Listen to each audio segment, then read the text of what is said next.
누가복음 11장 31절에서 41절입니다. 예수님이 말씀을 하는 중에 한 바리새인이 예수님께 와요. 그 바리새인이 예수님과 함께 밥을 먹고 싶다 한 겁니다. 그 밥을 먹고 싶다 할 때 이 밥이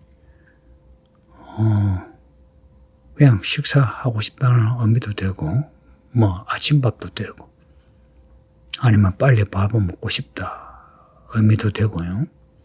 야간 바리새인이 예수님하고 같이 식사하고 싶다는 거예요. 그리고 이 바리새인이라는 사람은 율법을 잘 아는 사람입니다.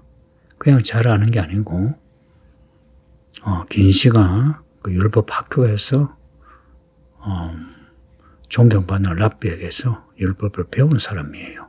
그 율법만 배우는 게 아니고 장로들의 전통, 그 율법을 해석한 장로들의 전통을 또 체계적으로 공부하고 그래서 사람들에게 랍비로 혹은 사람들에게 교사로 인정을 받은 사람들입니다.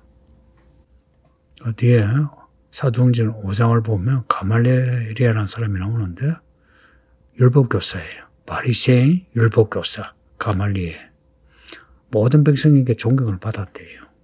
그 바리새인들은 사람들에게 존경을 받는 사람들입니다. 이 사람들이 하는 말이 유대인의 종교적인 혹은 사회적인 윤리가 되고 틀이 됩니다. 우리가 알고 있는 바울도 한때 바리새인이었고요. 그 바리새인 때에 율법에 대해서 열심히 있었다고 고백합니다. 지금 말하면 말씀에 대해서 열심히 있는 사람이란 겁니다. 그 바리새인이 예수님을 집으로 초대했다는 것은 이거는 좀 의미 있는 사건이죠. 예수님이 바리새인들에게 이제 인정을 받는 그런 분위기입니다. 이거 하나만 가지고는 말하기 그렇지만 앞에서 어떤 바리새인은 예수님에 대해서 이런저런 시비를 걸었지만 그래도 그 일부 바리새인은 예수님을 참 좋게 보고 같이 밥을 먹고 이야기를 나누고 싶어 했다는 분위기를 보여주고 있어요. 바리새인이 예수님을 집으로 초대했어요. 예수님은 초대를 받으면 가십니다. 그 초대하는 사람이 어떤 의도든지 예수님은 그 초대에 가지 않으신 적 없는 것 같아요. 초대를 받아 이제 가셨어요. 예수님을 나름 이제 대우한다는 거죠.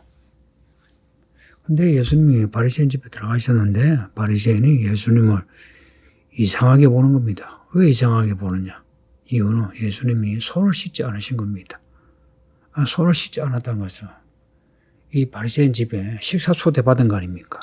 그러면 밥 먹기 전에 손을 씻는 거 아니에요. 근데 손을 씻는 문제는 단지 위생의 문제가 아니고 하나님께 대해서 정결법의 문제입니다. 앞에 마태복음 15장에 보면 제자들이 손을 씻지 않고 떡을 먹을 때 바리새인과 서기관들이 시비를 걸어요. 왜 장로들의 전통을 어깁니까? 라고 시비 걸었을 때 그때 예수님이 뭐라고 또 지적하셨어요. 너희는 전통으로 하나님의 계명을 어긴다고. 오늘 말씀도 그와 비슷한 말씀을 하십니다. 39절 보면 바리새인들이 이 손을 씻는 문제에 제기한 거 예수님에 대해서 안 좋은 시각을 가지고 시비 걸려고 했을 수도 있는데 실제로 이 바리새인들은 손을 씻는 문제는 아주 중요해서 나름 진솔하게 고민해서 묻는 거예요. 왜 손을 씻지 않을까? 38절 보면은 이 바리새인이 예수님 보고 직접 예수님 왜 손을 씻지 않나요? 라고 대놓고 시비를 걸지 않은 것 같고 손을 씻지 않는 예수님에 대해 이들의 표정, 이들의 태도에서 이들이 의아하구나, 깜짝 놀라고 있구나 하는 것을 볼 수 있습니다. 39절에 예수님이 이들에 대해서 하시는 말씀. 예수님은 사람 불편하게 하세요. 예수님을 만나면 우리의 모습을 그대로 드러내시기 불편합니다. 근데 예수님을 안 만나면 불편하지 않죠. 뭐 너나 나나 비슷한 사람 만나면 듣기 좋은 말만 듣잖아요. 근데 예수님은 듣기 좋은 말을 하시는 게 아니고 우리가 들어야 하는 말씀을 하세요. 우리가 들어야 하는 말씀이 무슨 말씀입니까? 우리를 구원하러 오셨으니까 우리의 죄를 처리하는 문제예요. 그래서 우리의 죄에 대해서 지적하세요. 그래서 예배 때에 혹은 성경 공부 때에 우리의 마음 불편한 거 그건 정상입니다. 우리를 구원하시는 예수님이신데 어떻게 구원하시겠습니까? 우리가 하나님 일에 대해서 무조건 잘했다 쭉쭉 봐봐 이렇게 하면 되겠습니까? 그리고 지지하고 격려하는 걸로 되겠습니까? 우리의 문제가 뭔지를 정직하게 드러내어서 그리고 그 문제 해결을 제시하는 거죠. 예수님 하시는 말씀이 너희 바리새인은 지금 장과 대접의 겉은 깨끗이 하는데 너희 속에는 탐욕과 악독이 가득하다 합니다. 지금 자신을 식사에 초대한 바리새인을 두고 너희는 겉은 깨끗한 척 하지만 너희 속은 탐욕과 악독이 가득하다라고 말씀하시는 예수님이에요. 이게 초대받은 손님으로서 주인에게 할 말입니까? 그런데 예수님이 하셨다 이야기입니다. 예수님은 손님 이전에 메시아세요. 만왕의 왕이시고 당연히 이들은 예수님을 초대해야 되고 섬겨야 되고 예수님은 이들을 다스려야 되는 겁니다.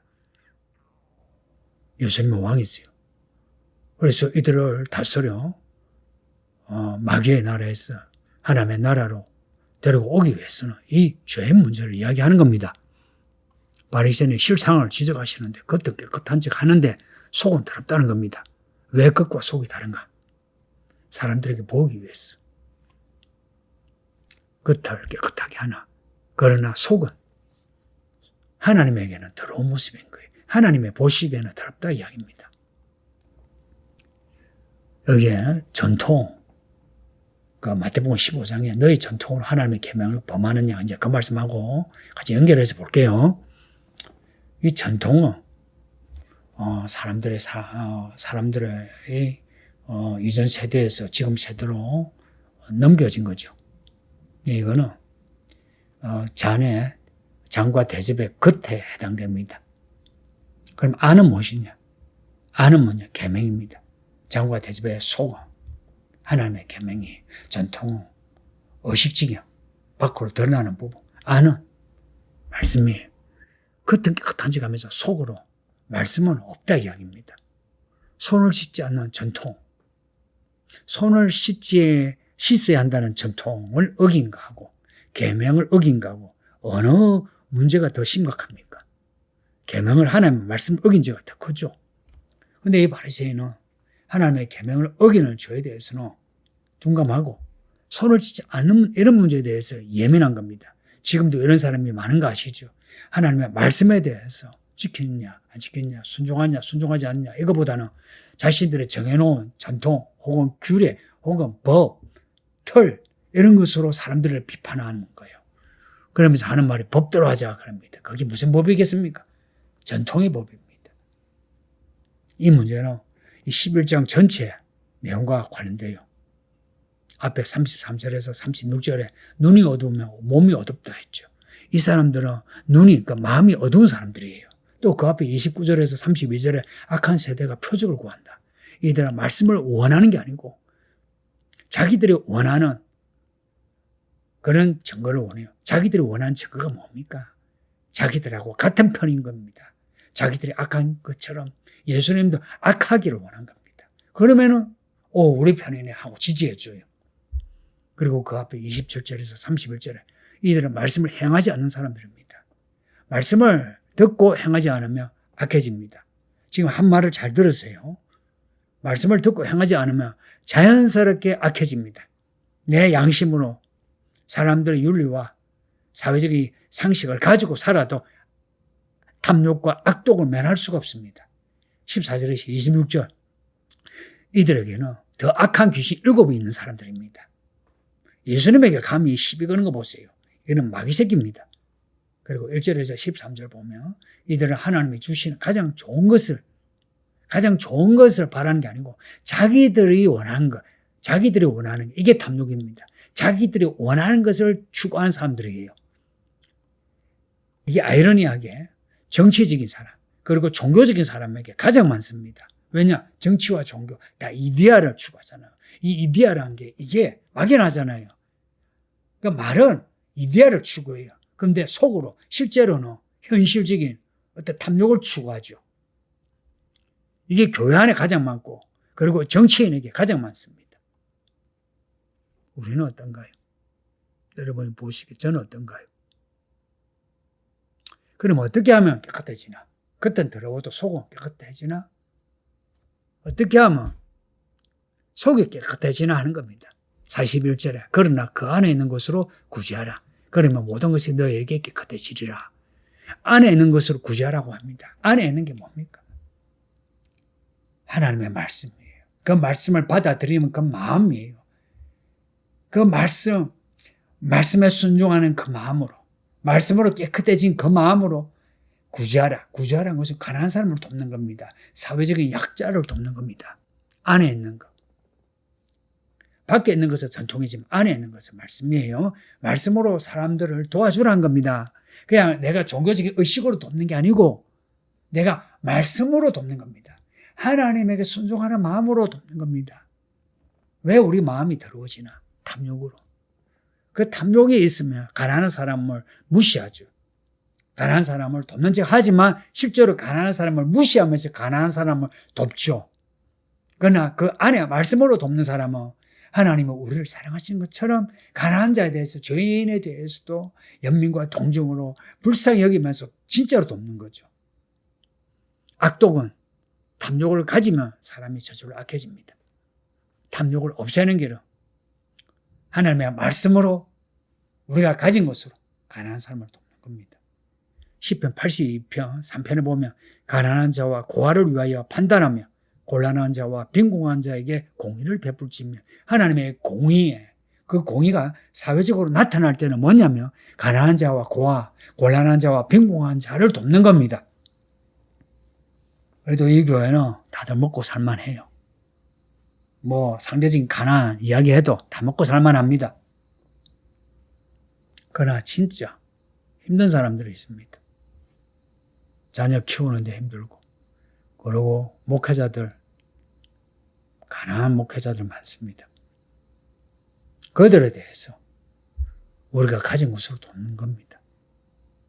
그러니까 하나님의 공의의 많은 부분은 가난한 자를 위한 하나님의 의의 내용입니다. 그리고 이 공의는 우리가 말하는 정치적인 공정한 사회, 공평하고는 좀 다릅니다. 하나님의 의에서 나오는 공의는 우리가 정치 혹은 이데올로기에서 말하는 공정이나 공평과는 달라요. 이 부분은 제가 자주 말씀을 들었어요. 우리 안에 있는 말씀으로, 우리 안에 있는 말씀이 살아있다면 성령이 우리 안에 충만한 겁니다. 이 말씀은 가난한 자를 위한 겁니다. 가난한 자를. 복음을 알지 못하는 자, 그들 또한 우리의 도움이 필요한 사람이고, 그리고 돈이 없어 빈궁한 사람. 여러분 직장에서 이제 들어온 가시신입 직원들 혹은 경험이 없는 우리 주변의 사회 이웃들, 이 사람들을 돕는 겁니다. 말씀대로 살지 않는다는 것은 가난한 자를 무시하고 외면하는 거고요. 지금 우리들은 어떤가요? 우리 예수님이 지금 우리를 보신다면 뭐라고 하실 것 같나요? 저는 자주 그런 생각해요. 지금 나타나셔서 저를 보시면 뭐라고 하실까? 늘 부끄럽고 민망하고 죄송한데 참 뭐라고 하실까? 겁이 나는 두려움, 떨림이 있는데 모릅니다. 원래 그렇게 사는 겁니다. 우리는 늘 그 민망함과 부끄러움과 죄송함을 가지고 늘 우리 속을 깨끗하게 하고 또 깨끗하게 하고, 그래서 이 가난한 자의 그런 물에 가난한 자의 어떤 그 눈치 없는 거, 돈이 없으면 눈치가 없어요. 왜냐? 생존이 달려있는 문제인데 뭐 눈치채면 따집니까? 그리고 교회 안에 새신자들, 초신자들, 이들에 대해서 우리의 기준으로 공정하고 공평 이런 거 따지지 마세요. 우리 안에 있는 것으로 그들을 돕는 겁니다.